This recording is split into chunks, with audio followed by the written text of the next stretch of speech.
오늘 우리에게 주시는 하나님의 말씀은 누가복음 8장 1절부터 18절까지의 말씀입니다. 누가복음 8장 1절부터 18절입니다. 이 계시의 말씀을 통해서 하나님의 음성을 들으시기를 바랍니다. 그 후에 예수께서 각 성과 마을에 두루 다니시며 하나님의 나라를 선포하시며 그 복음을 전하실새 12 제자가 함께하였고, 또한 악귀를 쫓아내심과 병 고침을 받은 어떤 여자들 곧 7 귀신이 나간 막달라인이라 하는 마리아와 헤롯의 청지기 구사의 아내 요한나와 수산나와 다른 여러 여자가 함께하여 자기들의 소유로 그들을 섬기더라. 각 동네 사람들이 예수께로 나와 큰 무리를 이루니 예수께서 비유로 말씀하시되 씨를 뿌리는 자가 그 씨를 뿌리러 나가서 뿌릴새 더러는 길가에 떨어짐에 밟히며 공중의 새들이 먹어버렸고, 더러는 바위 위에 떨어짐에 싹이 났다가 습기가 없으므로 말랐고, 더러는 가시떨기 속에 떨어짐에 가시가 함께 자라서 기운을 막았고, 더러는 좋은 땅에 떨어짐에 나서 100배의 결실을 하였느니라.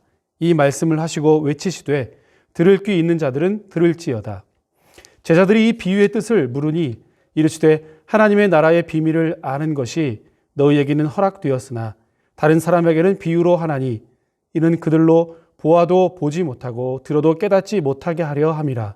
이 비유는 이러하니라. 씨는 하나님의 말씀이요 길가에 있다는 것은 말씀을 들은 자니 이에 마귀가 가서 그들이 믿어 구원을 얻지 못하게 하려고 말씀을 그 마음에서 빼앗는 것이요 바위 위에 있다는 것은 말씀을 들을 때에 기쁨으로 받으나 뿌리가 없어 잠깐 믿다가 시련을 당할 때에 배반하는 자요 가시떨기에 떨어졌다는 것은 말씀을 들은 자이나 지내는 중 이생의 염려와 재물과 향락의 기운이 막혀 온전히 결실하지 못하는 자요 좋은 땅에 있다는 것은 착하고 좋은 마음으로 말씀을 듣고 지키어 인내로 결실하는 자니라.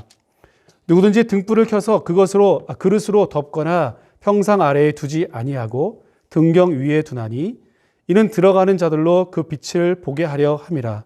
숨은 것이 장차 드러나지 아니할 것이 없고 감추인 것이 장차 알려지고 나타나지 않을 것이 없느니라. 그러므로 너희가 어떻게 들을까 스스로 삼가라. 누구든지 있는 자는 받겠고 없는 자는 그 있는 줄로 아는 것까지도 빼앗기리라 하시니라. 아멘. 여러분 한 주간 평안하셨습니까? 이번 주는 종려주일이고요. 한 주간 동안 우리가 고난주간을 지나게 될 것입니다. 함께 만나서 예배하지는 못하지만 예수님의 고난을 깊이 묵상하고 또 그 십자가에 더욱더 가까이 나아가는 한 주간이 되실 수 있기를 주님의 이름으로 축복합니다. 세월이 어수선하지만 봄이 돋아났습니다. 노란색 산수유꽃이 언제 피었을지도 모를 정도로 살포시 피어났고요. 이어서 벚꽃이 꽃망울을 터뜨렸습니다. 지난 한 주간 벚꽃이 아주 만개했지요. 오고 가면서 이 벚꽃을 누리는 것이 얼마나 행복한지 혼자 보기 아까워 몇 장 사진을 찍어 두었습니다. 교회에도 봄맞이하려고요 화분을 정리했는데요. 추위를 피해서 실내로 들여왔던 화분이 바깥으로 나가고 자리를 옮겼습니다. 그리고 겨우내 시들었던 가지들을 몇 개 잘라 주었는데요. 신기하게도 그 잘라놓은 싹 밑에서 새싹들이 돋기 시작했습니다. 얼마나 신기하고 얼마나 그 새싹의 모습이 예쁘고 아름다운지 한번 교회 오셔서 여러분 확인해 보시기 바라요. 저희 집에 화분 몇 개도 정리를 했는데요.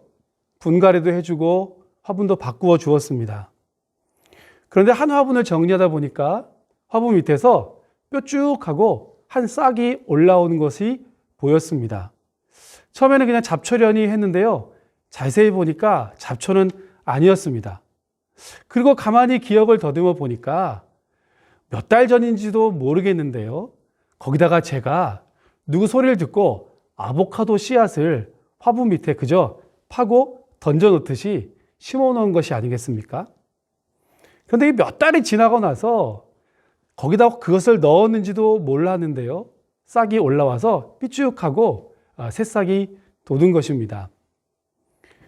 뭐 아보카도 열매를 먹겠다는 것은 아니고요. 그 새싹이 얼마나 예쁘고 또 귀여운지 한참이나 더 두고 보아야 하겠습니다. 이미 거기에 씨앗이 있어서 이렇게 싹이 터오른 것입니다. 예수님의 사역을 한마디로 정리해 보면, 한마디로 그 사역의 핵심을 정하라라고 한다면 아마 천국, 하나님 나라일 것입니다. 예수님은 이 하나님의 나라를 전파하시고 내내 이것을 가르쳐 주셨고요. 실제로 그의 삶을 통해서 이 하나님의 나라를 어떻게 살아가는 것인지 우리에게 모델처럼 보여주셨습니다. 그러니까 예수님은 이 하나님의 나라를 위해서 이 땅에 오셨고 그것을 몸으로 살아가셨고 또 그것을 살다가 십자가에 달려 돌아가신 것입니다. 그 하나님의 나라가 우리 주님이 가르쳐 주신 소위 주기도문에도 고스란히 들어 있습니다. 요한 공동체와 비교하면서 우리에게도 기도할 것을, 기도문을 만들어 주십시오 요청했던 제자들에게 예수님께서 너희는 이렇게 기도하라 하시면서 기도의 모범을 보여주셨죠. 여러분 함께 외워볼까요? 하늘에 계신 우리 아버지여, 아버지의 이름을 거룩히 여기시오며 아버지의 나라가 오게 하시며.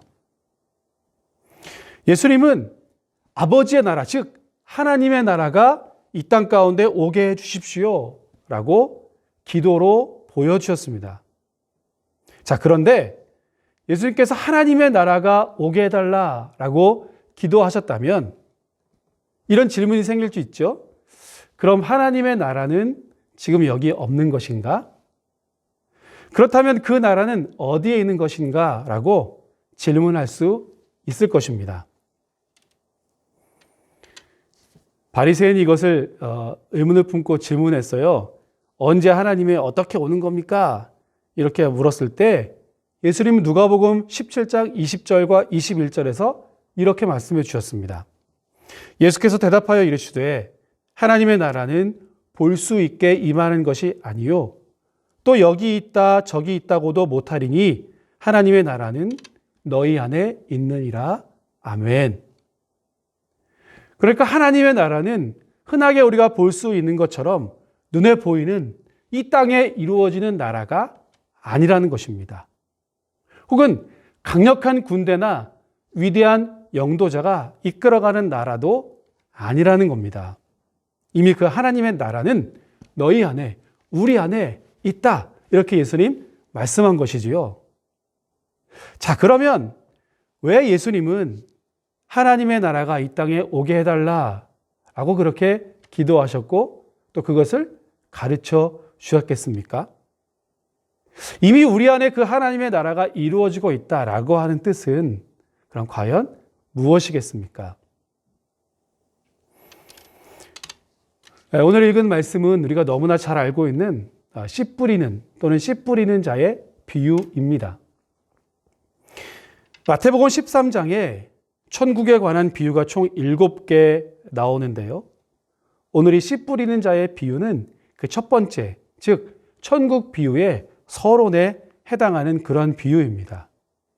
그리고 마태복음, 마가복음, 누가복음 이 세 개의 공관복음에 유일하게 공통적으로 들어있는 비유 또한 유일하게 이 씨 뿌리는 자의 비유입니다. 우리가 그 뜻까지는 정확하게는 아니지만 누구나 아마 다 알고 있을 것이고요. 내가 아는 범위 내에서 얼마든지 이 비유를 설명하실 수도 있을 겁니다. 농부가 밭에 씨를 뿌리는데요. 그 씨가 길가에도 떨어지고 바위 위에도 떨어지고 가시덤불 속에도 떨어집니다. 그리고 좋은 땅에도 떨어지고 열매를 맺죠. 조금 더 이것을 연구하신 분들은 이스라엘의 농사법이 우리와 다르고 산지 지형에서 우리가 전혀 다른 환경에서 농사를 지었기 때문에 이렇게 씨를 뿌린다라고 하는 것도 아마 알고 계시는 분도 있을 것입니다. 결론은 뭐예요? 좋은 땅에 떨어진 씨앗만이 30배, 60배, 100배. 오늘 누가복음은 100배의 결실을 할 수 있다. 이렇게 말씀하고 있습니다. 그러니까 어떻게 이것을 읽고 적용합니까? 그러니까 열매를 많이 맺어야 한다. 그러려면 좋은 땅이 되어야 한다. 하나님의 말씀을 대하는 나의 태도를 점검해 보아야 한다. 은혜를 사모하고 말씀의 깊이를 사모하는 마음을 가지고 이 말씀을 듣고 이것을 적극적으로 적용하고 실천해야 우리의 삶이 풍성해질 수 있다. 여러분, 대체적으로 그렇게 이 말씀을 읽고 묵상합니다.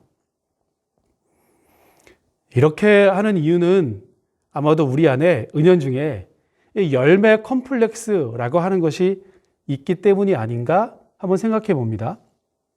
마땅히 열매를 맺어야 한다라고 생각하는 거죠. 그래서 포도나무와 가지 비유 있잖아요. 요한복음 10장에 있는 15장이죠. 이 비유를 읽을 때도 열매를 맺지 않는 가지마다 찍어서 불에 던진다라고 할 때 가슴이 뜨끔하죠. 그리고 또 예루살렘 성으로 입성하시던 예수님께서 열매 없는 무화과나무, 잎이 무성한 무화과나무를 저주하셨다라고 하는 대목을 읽을 때 혹시 가슴이 철렁하고 내려앉는 것을 경험하셨다면 저나 여러분 모두가 이 열매 컴플렉스에 붙들려 있는 것입니다. 아니라고 해도 또다시 이 본문을 읽을 때마다 아마도 그런 마음이 들 것이 틀림없습니다. 자, 그러면 오늘 소위 이 씨 뿌리는 자의 비유의 의미는, 참된 의미는 무엇일까요? 예수님께서 왜 이런 비유를 오늘 우리에게 주고 계시냐라는 말씀입니다. 자, 함께 5절부터 8절까지 말씀을요, 다시 한번 읽어보도록 하겠습니다. 5절부터 8절입니다. 시작. 씨를 뿌리는 자가 그 씨를 뿌리러 나가서 뿌릴새 더러는 길가에 떨어짐에 밟히며 공중의 새들이 먹어버렸고, 더러는 바위 위에 떨어짐에 싹이 났다가 습기가 없으므로 말랐고, 더러는 가시떨기 속에 떨어짐에 가시가 함께 자라서 기운을 막았고, 더러는 좋은 땅에 떨어짐에 나서 100배의 결실을 하였느니라. 이 말씀을 하시고 외치시되 들을 귀 있는 자들은 들을지어다. 아멘. 여러분, 11절도 한 번 더 읽어보겠습니다. 11절이요. 이 비유는 이러하니라. 씨는 하나님의 말씀이요. 아멘. 그럼 한번 물어볼게요. 이 비유의 제목이 무엇입니까? 그렇죠. 씨를 뿌리는 비유 또는 씨 뿌리는 자의 비유입니다. 오늘 예수님께서 하신 이 비유는 열매 맺는 자의 비유가 결코 아닙니다. 강조점, 방점은 그러니까 씨 또는 씨를 뿌리는 자, 여기에 찍혀야 하는 것이 맞지요. 이 비유가 강조하고 있는 것은 우리가 어떤 밭이 되어야 하는가, 이것이 아니라 이미 하나님의 씨앗이, 복음이, 하나님의 나라가 씨앗을 뿌리는 것처럼 우리에게 뿌려졌다라고 하는 데에 그 강조점이 있습니다. 하나님의 나라가 시작되었다는 거죠. 예수님께서 이 땅에 오심으로 인하여서 그 하나님의 나라가 이제 문을 활짝 열고 시작했다는 겁니다. 그래서 이 비유의 제목이 씨 뿌리는 자의 비유인 겁니다. 마태복음 13장 천국 비유를 많이 하고 있는 이 13장에서도 이런 씨앗의 비유들이 많이 있어요. 예를 들면 겨자씨 비유라든지요, 좋은 씨앗, 그리고 가라지의 비유가 그것입니다. 이 비유들도 마찬가지로 이미 씨앗이 뿌려졌다라고 하는 것을 말씀해 주고 있죠. 예수님의 가르침은 그러니까 그가 이 땅에 오심으로 그 나라가 함께 같이 왔다는 겁니다. 처음에는 겨자씨처럼 아주 작게, 아주 조용하게 시작되었지만 어느덧 큰 나무를 이루고 성장하게 된다는 겁니다. 농부가 먼저 좋은 씨를 뿌리지만 원수가 와서 가라지도 뿌렸어요. 그러나 중요한 것은 먼저 이 씨앗이 뿌려졌다는 겁니다. 천국은 미리 바다에 친 그물과도 같다고 말씀했습니다. 고기를 모으려고 미리 어부가 그물을 쳤다는 겁니다. 자, 그러니까 공통점은 뭡니까? 미리 씨앗이 뿌려진 것이고요, 미리 그물이 쳐졌다는 겁니다. 이미 예수님의 오심으로 하나님의 나라가 시작되었다라는 겁니다. 마가복음 1장에서 예수님께서 첫 번째로 하셨던 말씀은 때가 찼고 하나님의 나라가 가까이 왔다 였습니다. 그리고 우리가 이미 누가복음 4장 예수님께서 소위 취임 설교할 때 이사야의 말씀을 인용하시면서 이렇게 말씀하셨죠. 주의 성령이 내게 임하셨으니 이는 가난한 자에게 복음을 전하게 하시려고 내게 기름을 부으시고 나를 보내사 포로된 자에게 자유를 눈먼 자에게 다시 보게 함을 전파하며 놀린 자를 자유롭게 하고 주의 은혜의 해를 전파하게 하려 하심이라 하였더라. 아멘. 내가 이제 와서 하나님의 나라가 시작되었다라고 하는 것을 이렇게 말씀한 겁니다. 내가 있는 곳은 이미 하나님의 나라라는 겁니다. 이제 예수님이 오셔서 질병이 치유되고 귀신이 도망가고 온갖 어그러지고 깨지고 모나고 굴곡진 모든 것들이 곧게 펴지고 평탄하게 됐다는 겁니다. 왜요? 하나님께서 그와 함께 계시고 하나님의 다스림이 그곳에 있기 때문에 이와 같은 모든 것들이 평탄하게 이루어지게 되었다라고 하는 겁니다. 마치 빛이 비추면 어두움이 맥을 못 추고 떠나가는 것처럼 예수님께서 오시니까 어그러지고 삐뚤어지고 깨진 모든 것들이 함께 있을 수 없게 되는 겁니다. 이것은 오늘 저와 여러분들에게도 이루어진 일이고 예수를 만났던 수많은 사람들에게도 이미 이루어졌던 일이고요. 앞으로 오게 될 모든 세대에게, 모든 사람들에게 동일하게 이것은 이루어지게 될 하나님의 말씀입니다. 하나님의 나라에 이것을 현재성이라고 말합니다. 이미 여기에 하나님의 나라가 이루어졌다, 시작되었다라고 하는 겁니다.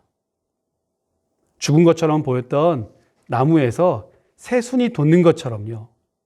언제 심어두었는지 까맣게 잊고 있었는데 거기서 싹이 터오르는 것처럼 하나님의 나라는 그를 믿는 모든 자들에게 이미 뿌려진 씨앗과 같은 것입니다. 그래서 이어지는 16절부터 등불을 켜서 말 아래 두지 않고 어디에 둬요? 등경 위에 두지요. 이때 말이라고 하는 것은 서랍 혹은 되박, 바가지 같은 것입니다. 실컷 등불을 켜서 서랍 속에 감춰두지 않잖아요. 되박 속에 넣으면 빛을 발하지 못합니다. 그러니까 이 비유 역시 이미 임한 하나님의 나라를 숨길 수 없다는 겁니다. 하나님의 나라는 씨앗이 뿌려진 것처럼 이미 임했습니다. 예수 그리스도의 오심으로 시작이 되었어요. 예수님 앞에서 모든 어두움은 떠나갔고요. 모든 질병과 악한 것들도 맥을 못 추고 힘을 잃어버렸습니다. 그와 함께라면 어떤 대적도 물리칠 수 있을 것으로 보였습니다. 죽은 사람까지 살려내니까 그럼 어떻게 그렇게 생각하지 않을 수 있겠어요? 꿈에도 그리던 이 메시아 왕국이 건설되는 것처럼 보여졌겠죠.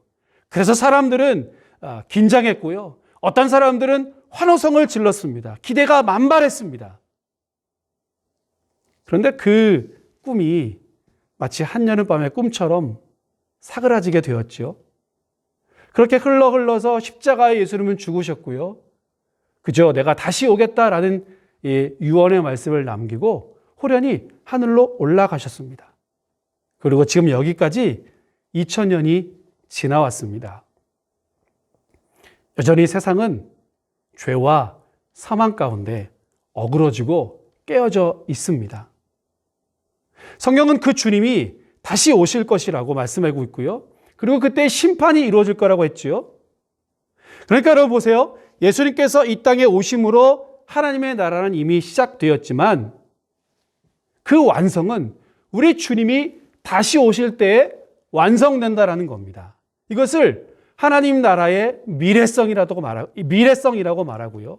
저와 여러분들은 오늘 이미 시작된 하나님의 나라와 장차 완성될 이 하나님의 나라 그 중간 어디쯤을 살고 있는 겁니다. 이해가 되시죠, 여러분? 자, 그럼 장차 완성될 이 하나님의 나라 어떻게 살 것인가 라고 하는 것에 또다시 의문이 생기게 됩니다. 여러분, 이미 예수님으로부터 시작된 이 하나님의 나라, 아직 완성되지 않은 그 하나님의 나라, 그 중간을 하나님 말씀대로 살으라고, 하나님 나라를 완성하며 살아가라고 오늘 저와 여러분들에게 그 사명을 맡겨주신 줄로 분명히 믿습니다. 주님의 기도에서 우리 주님께서 하나님의 나라가 임하게 해 주옵소서 라고 가르쳐 주셨다라고 하는 것을 앞에서 보았지요. 그러니까 이 기도는 지금 여기에 없는 하나님의 나라를 건설해 달라는 것이 아니라 이미 내 안에, 우리 안에 있는 씨앗처럼 심겨져 있던 이 하나님의 나라의 완성을 위해서 오늘 하루를 충성스럽고 성실하게 살아가라 라고 하는 그런 간절한 마음이 담긴 기도인 셈입니다. 자, 여러분, 이것을 다른 사람들에게 한번 적용해 보면 이렇습니다. 승천하신 예수님께서 천하 모든 만국의 백성들을 제자 삼고 세례 주고 하나님 나라의 백성으로 만들어라 우리에게 명령하셨죠. 하나님을 알지 못하는 많은 사람들에게 이 하나님의 나라를 확장하라는 것입니다. 그들에게 복음을 전하라고 하셨고요. 아직 주님을 알지 못하고 죽어가는 자들에게 하나님의 나라를 증거하라고 저와 여러분들에게 사명을 주셨습니다. 그러니까 주님의 나라가 이 땅에 임하게 해주십시오라고 하는 기도는 아직 주님을 알지 못하는 자들에게 그 나라를 전하고자 하는 의지가 담긴 기도인 셈이지요. 또 이것이 나에게 적용되면요, 나의 삶에 하나님의 나라가 임하게 해달라는 것입니다. 여태까지의 나의 모든 경험과 나의 모든 노하우들은 다 주님께 맡겨버리고 그야말로 나의 나라는 여기서 끝내고 종식시키고 하나님의 나라가 온전히 하나님의 통치를 받는 내 자신이 되게 해달라라고 하는 기도인 것입니다.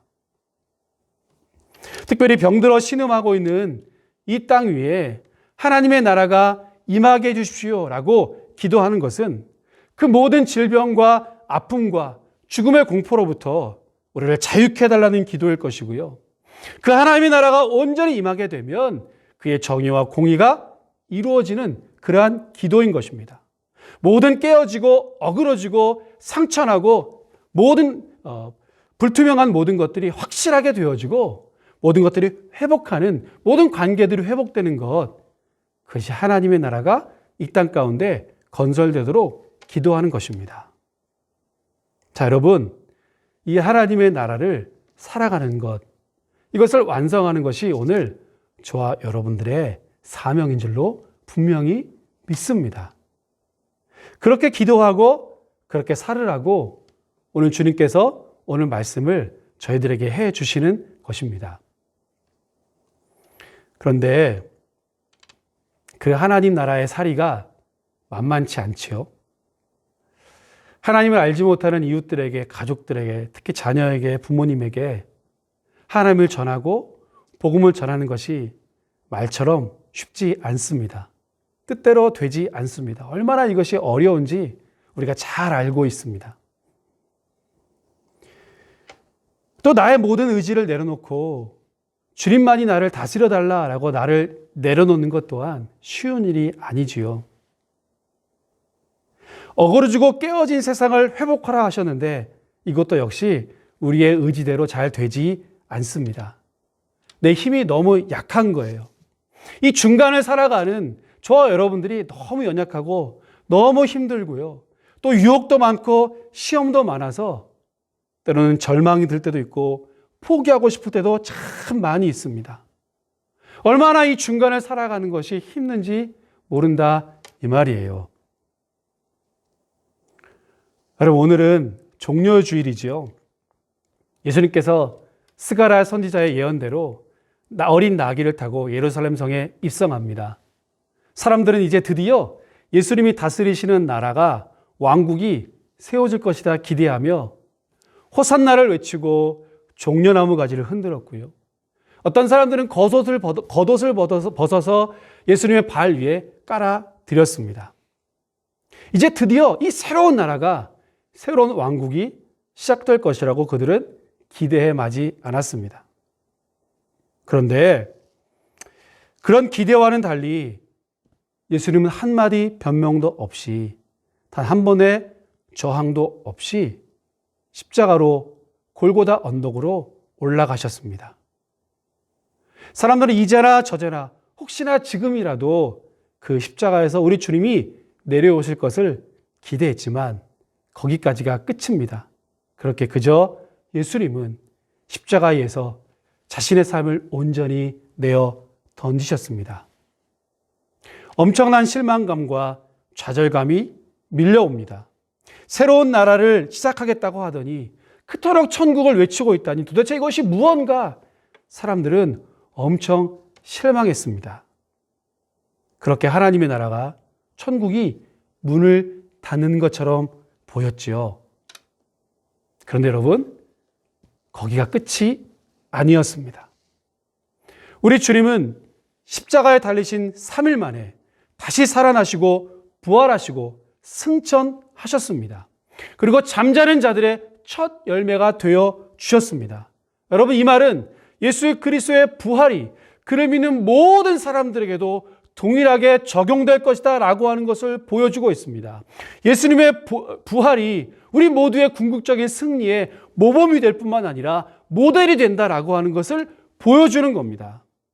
지금 비록 절망스럽고 한 줄기 희망도 찾아볼 수 없는 것 같지만, 비록 하나님의 나라의 완성을 위해 힘들고 애쓰고 살면서 지치고 쓰러져 있지만, 절망스럽고 아무것도 할 수 없는 무기력에 빠져 있지만, 그러나 부활하신 주님처럼 우리도 궁극적으로 승리하게 된다라고 하는 것을 예수님의 십자가와 부활은 우리에게 말씀해주고 있습니다.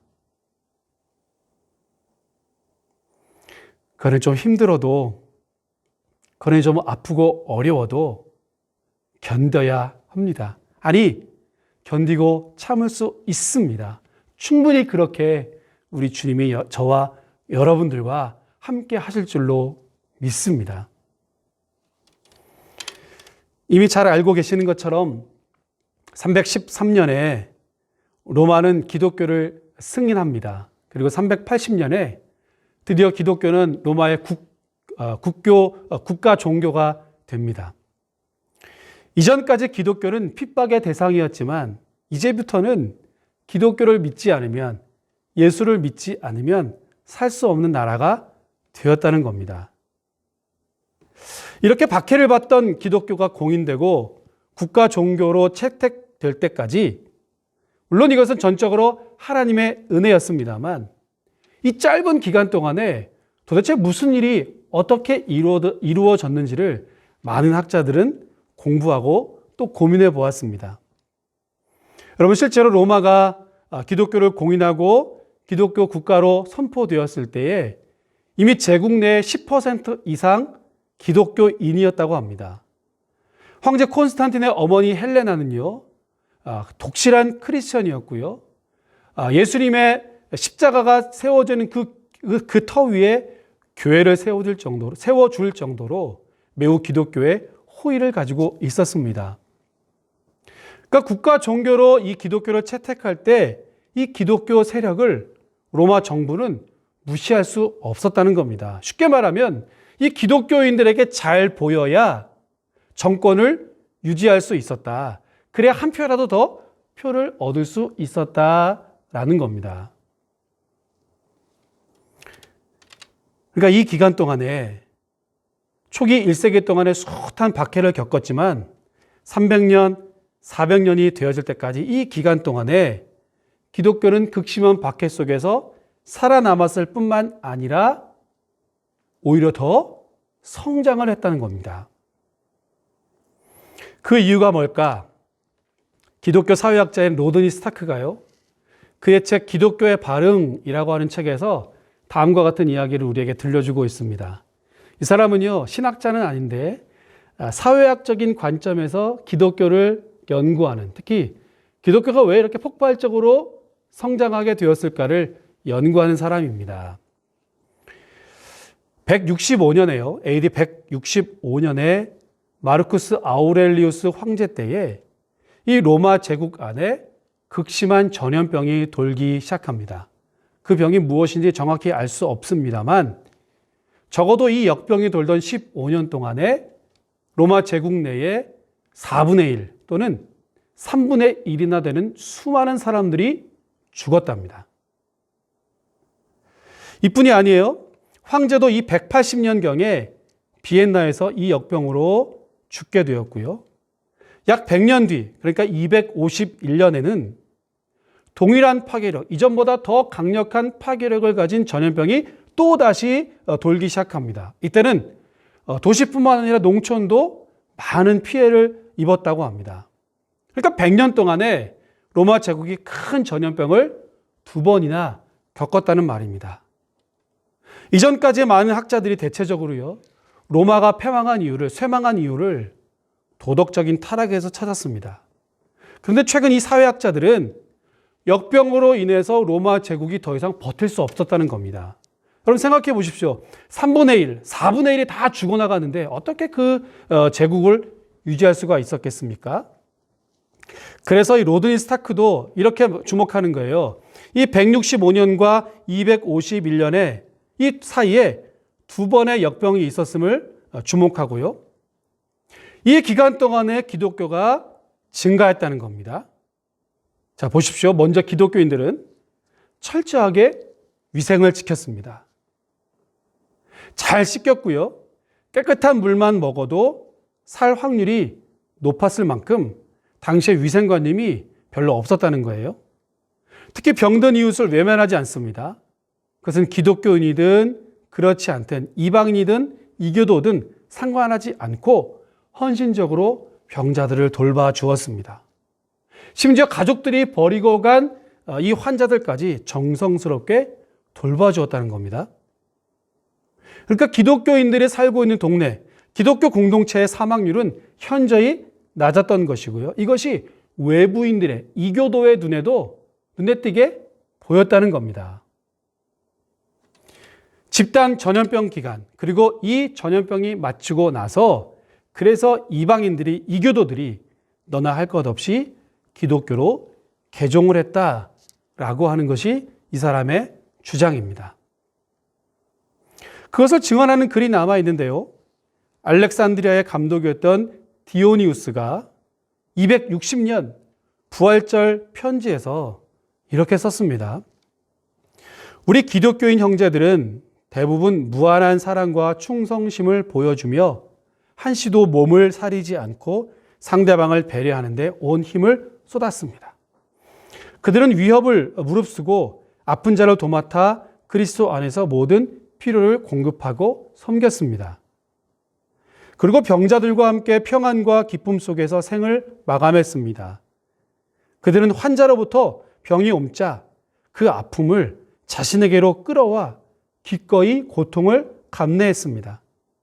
많은 이들이 다른 사람을 치유하다가 사망을 자신의 몸으로 옮겨와 대신 죽음을 맞았습니다. 우리 형제들 가운데도 뛰어난 사람들이 이런 식으로 목숨을 잃었습니다. 그 중에는 크게 칭찬받는 장로와 집사와 평신도들이 있었고 큰 경건과 믿음의 결실인 이런 죽음은 여러모로 보나 순교와 다를 바가 없었습니다. 여러분 놀랍지 않습니까? 병든 사람은 돌보아 주었을 뿐만 아니라 그들의 질병을 자신의 몸으로 옮겨와서 기꺼이 함께 죽는 것을 자청했다는 겁니다. 여러분 그 뒤에 편지도 읽어볼까요? 이교도는 정반대로 행동했습니다. 이교도들은 질병이 처음 발생하자 아픈 자들을 내쫓았고 가장 가까운 자부터 도망쳤으며 병자가 죽기도 전에 거리에 내다버리고 매장하지 않은 시신을 흙처럼 취급했습니다. 그들은 이렇게 함으로써 치명적인 질병의 확산과 전염병을 피하고자 했으나 이내 아무리 몸부림쳐도 도망치기 어려움을 깨달았습니다. 실제로 당시에 크게 존경받았던 갈렌이라고 하는 이 최고의 의사가 있었는데요. 첫 번째, 그러니까 165년부터 15년 동안 있었던 이 역병 기간 때 내내 이 사람은 운 좋게 살아 있었습니다. 그런데 병이 시작되자마자 저 소아시아의 시골집으로 도망을 가서 겨우 자신의 몸만 간수할 수 있었다는 거예요. 서너 사람의 한 사람꼴로 죽어가던 이 참혹한 시기, 기독교인들은 서로 사랑하지 않고는 하나님을 기쁘시게 하지 못한다라고 하는 것을 알고 그것을 몸으로 실천했던 겁니다.